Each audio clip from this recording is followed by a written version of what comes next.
welcome to Mrs. Patnell's maths session this week.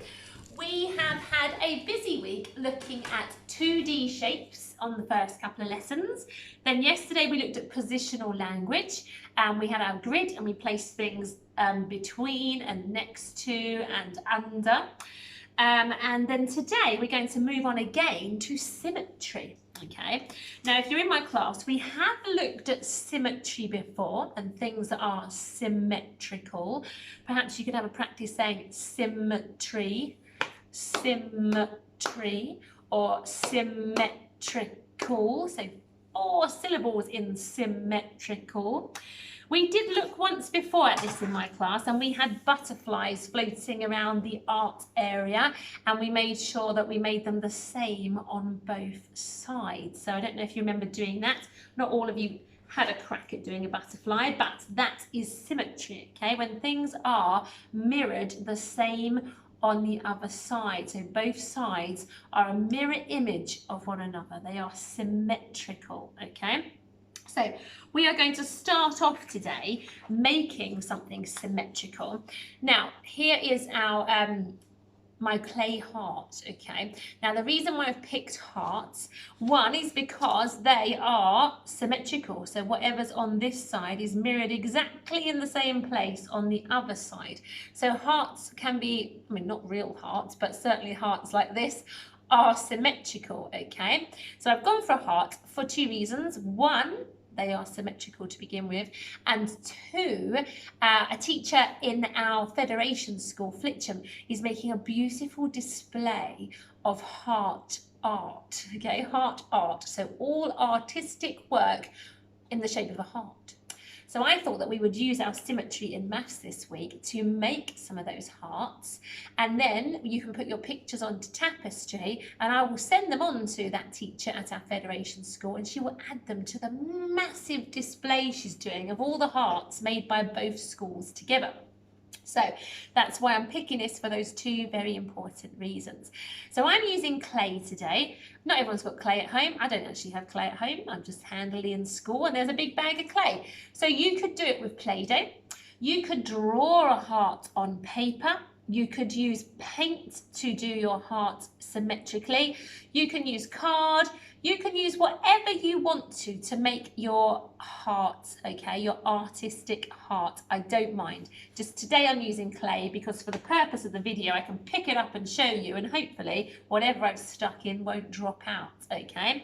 So in class, we're going to be using clay ones as well and taking photos of those and sending them in to the teacher at Flitcham. Okay, so in order to do a symmetrical heart, okay, it must be mirrored the same on both sides. I have a handy mirror here to show you what I mean up at the camera as well. Okay, I might come on round a little closer so you can really see. I've got lots of artistic products here with me to make my heart art, okay? So let's whiz round to you. I'll show you the things I've got on the table for mine. So I have got some Rafiki stars, they've popped out again. I've got some pom-poms here, so I've got some blue pom-poms and some green pom-poms. I've got some little red gems, little red beady looking gems. I have got feathers. I've got some more beady looking red gems. Feathers here as well. I've got blue gems, very beautiful spotty kind of gems, silver stars, goldy coloured gems, and some starfish there as well. And I've got my trusty mirror in case I need any extra help to work out where I should place things in order to make them symmetrical, okay? You don't have to have the same as me. As I say, you could be using paint to make yours symmetrical. You could be using pens, colouring pencils. It's up to you what you want to use to make your symmetrical heart. Now, you may have noticed on my clay heart that there's a very deep line scored down the middle, okay? This line is my line of symmetry, all right? So whatever's on this side of the heart must be mirrored in the same place on this side in order for me to call it symmetrical. Otherwise, it would just be a pretty heart with a pattern on. It won't be symmetrical at all, but I want to make these symmetrical hearts to really wow Miss Cressingham at the other school. Okay, so here is my heart, okay? I will have my mirror here where I can show you, whoops, if I place it on the line of symmetry, See if I can get this to work on the camera. Hang on. It's tricky because it's also mirrored on my camera. So if I place that there, you can see, can you see the other half of the heart? But that's in the mirror. If I do like that, it's gone. It's back again. There's the other half of my heart mirrored, okay, along my line of symmetry there. So that will help me to work out if I place things in the right place or where to place them. Okay, there it is. There's the other half of my heart using the mirror down my line of symmetry. Okay, so I'm going to stick things into my heart. I'm going to start with probably my favourite gem, okay? It's a beautiful gem there. I'm going to stick this beautiful gem about here on my heart, right there. It's like a pair of eyes, I think, when I've done it. Now, in order to be symmetrical, I can't put this one over on this side, okay, on that side of the line of symmetry, and none on this side. It won't be symmetrical. I must have the same on both sides. They must mirror each other. So I can't put two on one side and none on the other. It will just be pretty, but certainly not symmetrical. So I want to place my other one on the other side. So if I put my mirror down here and look, I need another one. Can you see? Whoops, hang on, let's get that a bit better for you.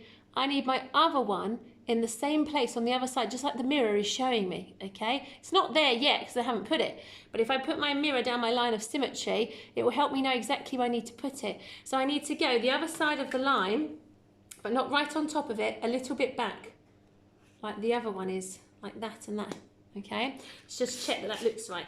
So my mirror would tell me that it should go there, and if I lift my mirror off, it is there, so I've done it symmetrically, okay? Same on both sides, mirrored on each side.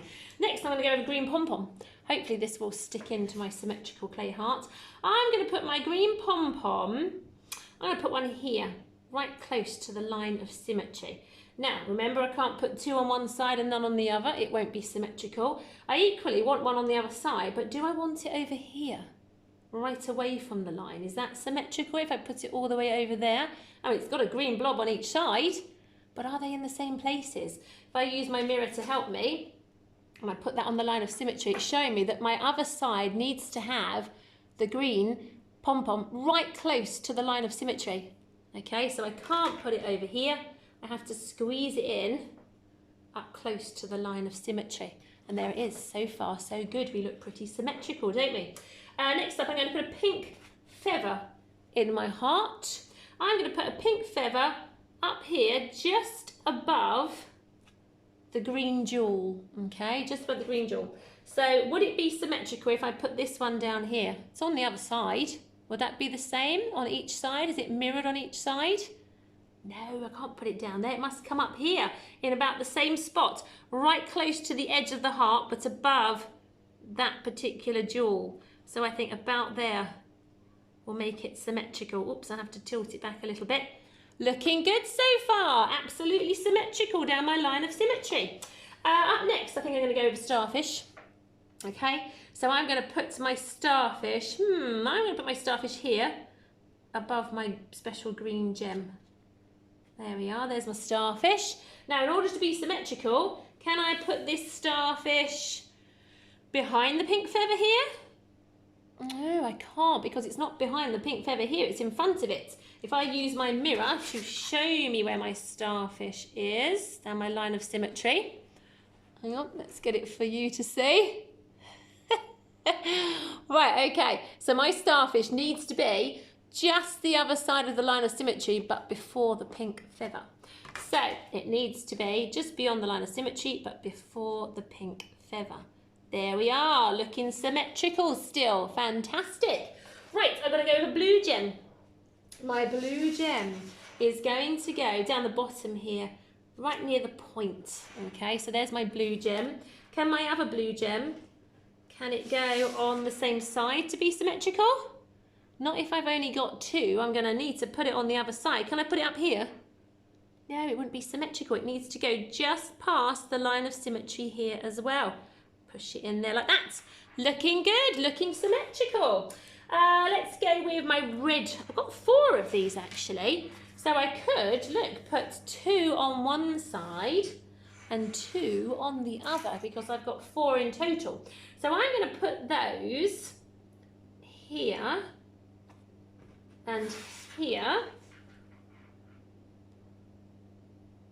Now to make them look symmetrical, this one needs to be just beyond the line of symmetry, in line with the other one. And this one needs to go up higher like this and coming over towards the edge a bit more. Looks like a smiley mouth actually, doesn't it? Still symmetrical? Looks it to me. Let's check with the mirror. Put it down my line of symmetry. So that's showing what the other side should look like. Let's take it away and see if it really is what it looks like. Yes, it is. It's looking symmetrical. Okay, my Rafiki star is going in here. Looks like cheeks now, doesn't it, actually? A mouth, nose and cheeks. My other Rafiki star, where must I put it to make it symmetrical? You point. Where should it go? To be symmetrical, it has to be in line with it, but right close to the edge on this side. So about there. Are we happy with that? Looking symmetrical? Yes, the same on each side, mirrored on each side.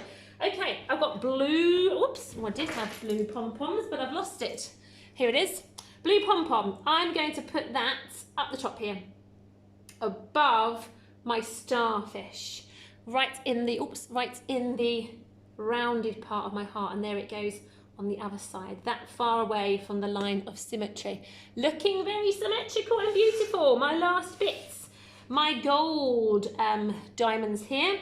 I think I'm going to put my gold diamonds, and let's use some positional language, between my green pom-pom and my red jewel thing there, between them, which means that on the other side it must go between them as well, and about the same distance from the line of symmetry.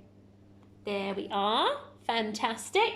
Last thing, my silver stars. To make it symmetrical, I'm going to put my silver stars between my red jewel here and my blue jewel here, which means that on the other side I must do the same between my red jewel here and my blue jewel here. And you could say beside this red jewel, couldn't you? Okay, so there we have it. We have a symmetrical heart that's helped us use lots of positional language as well. Let's check using the mirror if it is the same on both sides. So what I show you in the mirror should look exactly like what I've made on the other side. Let's have a look.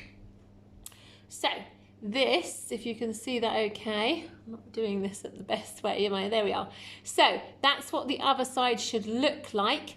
Look where the green bubbles are, the blue bubbles, the jewels, the Rafiki stars and feathers. And then if I take this away, is that what's on the other side? Yes, it is. So there is my symmetrical heart there. And I will probably take a photo of that and send it on to the teacher at our Federation school. It's my beautiful symmetrical heart. So it's not just any old pattern. I haven't thrown everything on it and just hoped for the best. I've taken my time and make sure I've placed it in exactly the same on both sides. So it's mirrored the other side in its symmetricalness. Okay, so that's my heart. So my challenge to you guys at home is to make a symmetrical heart. If you have a mirror, it's very helpful to help you show where you should put it exactly to be symmetrical on the other side. And I'm going to have a go with these butterflies now as well. So take photos, put them onto tapestry. I want to send them on to the teacher, but remember you can use anything you want to as long as they are symmetrical. Now I'm going to show you some butterflies now. Now butterflies in nature are very often symmetrical, okay? So I've used some butterfly pictures here, and these are quite easy. These aren't going to stump you too much, okay? Seeing as we've not spoken about symmetry for too long, it's just a little easy task. So I'm going to show you some pictures of butterflies. Now I have bent them down the middle for their line of symmetry down the middle, and I need you to do thumbs up and shout out symmetrical if you think they are the same on both sides, they are mirrored on both sides. Or I want you to do thumbs down and say not symmetrical if they're not the same on both sides, okay? I promise you they won't be too tricky. First one, here's my line of symmetry down the middle. If I fold them, are they symmetrical? Are they the same on both sides? We've got two little spots on either side here, that far away from the line of symmetry. We've got some white coming down here and here, black on the tips of the wings, so it is symmetrical. What about this one? Have a look at him. My line of symmetry is down the middle. Are they mirrored on both sides? The same on both sides from the line of symmetry. There's some lovely white on this side and white there, black tips. It's a blue butterfly. It's symmetrical. What about this one? Take a look at this one. Is this symmetrical? There is my line of symmetry down the middle. Are they, whoops, the same on both sides? Have a look. They're blue and there's some black on there. Are they mirrored? Are they the same? No, they're not symmetrical. Although they are both blue, look even at the shape of the wings. Even the shape of the wings are not symmetrical. They are different. So not just looking at the pattern, but the shape too.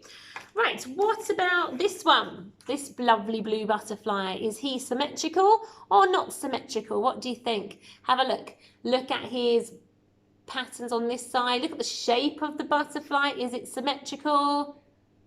It's not symmetrical. You can see two different coloured blues. They're not the same on both sides. And look, it's got an antennae on that side and not one on that side. So not symmetrical.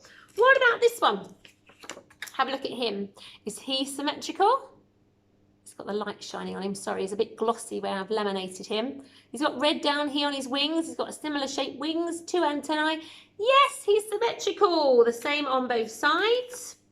Let's try this guy. What about him? Slightly smaller looking butterfly, quite technical pattern. Have a good look at that pattern. Is he symmetrical? Yes, he is. And look at this guy. Is he symmetrical? Take a look at him. Look at the orange and the black pattern on him. Look at his antennae and his body and the shape of his wings. There's the line of symmetry down the middle. Is he symmetrical? Yes, he is. Okay, last one. Have a look at this one. This is quite an easy one. He looks kind of strange, doesn't he? Can you imagine if this butterfly came flapping your way? Look, just at the shape of the body itself, at the wings rather, they're completely different, aren't they? Even the shape of the wings makes him not symmetrical. So if you got those right, I am very impressed with you on your first set, well, not first, but second big session on symmetry this year. Right, okay. What else was I going to do with you? Let's have a think. Oh, I know what I was going to do with you. I was going to just to keep 2D shape fresh in our head, because we're going to move on now from this week and not look at 2D shape for a little bit. Just to keep it fresh in your head and using the language that are linked to 2D shapes, I'm just going to do a quick bit of sorting. And I mean a nice quick bit, because you're so good at this now, you'll be able to point out where they go really quickly, all right? This will just ensure we don't forget the names of these 2D shapes and also some of the language about the properties of 2D shapes, okay? I've got a lot of stuff on the go here. Let me have a little tidy up. Okay, so in hoop, let's tilt the camera. I've got a red sorting hoop, which was silly of me because it almost blends into the table here, doesn't it? I normally have my blue one. So the red sorting hoop, we can hardly see, has no corners is the title of that one. Can you see it? Yes. And the title of my yellow hoop is has corners. So has corners, has no corners. So we're looking for those pointy bits. We often call them points, but I like corners, where the sides meet to make a pointy bit, to make a corner, okay? So has no corners, has corners. I'm going to show some shapes up to the screen. I want you to call out their names so you don't forget their names, and then point to which hoop they go in. Has no corners, has corners, okay? So there's no link in between where it has both, because if you have some corners, then you're definitely not going to have no corners. So we don't need a bit in the middle like this, because they're either going to be in one or the other, okay? Let's find out which ones do go in which sorting circle. So I have this shape. This is a rectangle, like a stretched out square. So we're thinking, has no corners, has corners, where does it go? These are my sides where they meet together. They have corners, in fact, 4 of them. So we're going to put that in has corners. Okay, let's have a look at one of these. What's this called? A circle. Has a circle got any corners where straight or curved edges meet together? Has it got any corners? No, feel it all the way around. No pointy bits, no corners. So a circle in there. Okay, let's look at a triangle. Oh, I've told you what it is already. Hopefully you remembered that's a triangle. Now, where the straight edges are meeting, does it have pointy bits? Yes, it does. 1, 2, 3 of them. Everything about a triangle seems to be 3, doesn't it? So it has corners. Let's have a look at a semicircle. Because a semicircle has curved edges and straight edges. So where does it go? Has it got corners or not? Yeah, it still has straight edges meeting curvy ones that leave pointy bits. So yes, it has corners. So in it goes. And our yellow has corners hoop. Let's go with a school. Oh, I'm telling you them all, aren't I? A square. Sorry, it's been a long day. So we have a square. Where the straight edges meet, are there corners? Yes, there's lots of pointy corners. So it needs to go in the has corners hoop. Gosh, this one's definitely winning the day, isn't it? Let's take a look at an oval. My good old trusty, flimsy cardboard oval. Have a look at it. Has curved edges. Do they meet any other sides to make corners? No, because there's only one continuous curvy edge. It doesn't meet other curvy sides, so it doesn't meet other sides to make pointy corners. So it goes in no corners. Right, have I missed any out? Can I find my trusty Pentagon? He's a bit of a slippery guy. Here he is. My Pentagon, which has 5 sides. So let's see, does it have pointy corners? It does. Look where all the straight sides meet. Doing, doing, doing, doing, doing. It has 5 pointy corners, as many as it has sides. Where does it go? It has corners, and it goes in the yellow sorting circle. Right, have I done all the ones I want to do? I think I have, actually, yeah. I think we will leave those there for our sorting. Well done if you managed to point in all the right places and you recognise which shape had corners and which didn't. Right, so that was a particularly long lesson there because obviously I try and pack 2 days worth into this one last lesson. I may put something onto Google Classroom, so there might be some other little worksheet to do on Friday, but you've had a busy week, you've covered lots of stuff, so you've worked really well, and I will see you next week when we start a new maths topic. Bye-bye, take care.